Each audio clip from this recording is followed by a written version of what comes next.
¿Qué tal? En este video vamos a resolver el Practice Problem 4.3 del libro de Fundamentos de Circuitos Eléctricos de Sádico. Muy bien, el problema nos plantea el siguiente circuito y nos pide encontrar la caída de voltaje que hay en esta resistencia de 2 ohms utilizando el teorema de superposición.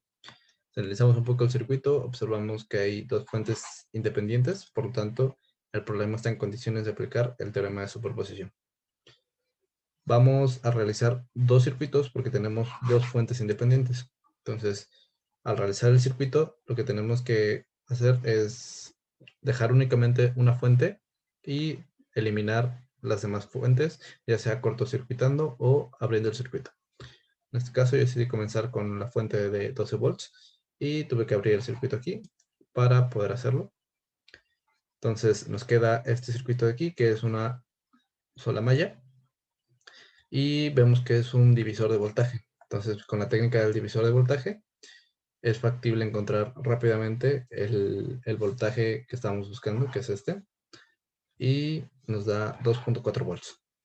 Ese resultado vamos a anotarlo porque después lo ocuparemos. Ahora lo que hago es hacer otro circuito, pero esta vez trabajar con la fuente de corriente. Entonces lo que hago aquí es cortocircuitar esta fuente de 12 volts y me queda este circuito.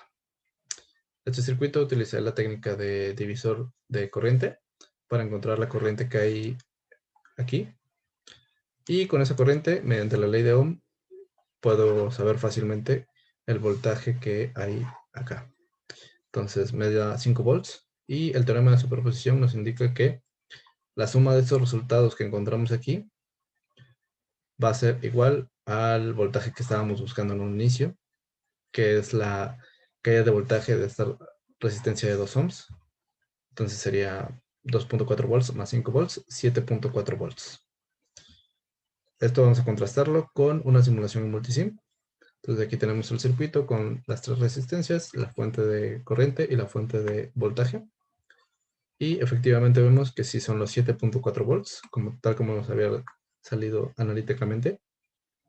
Y también simulé aquí los circuitos que hicimos a través del teorema de superposición.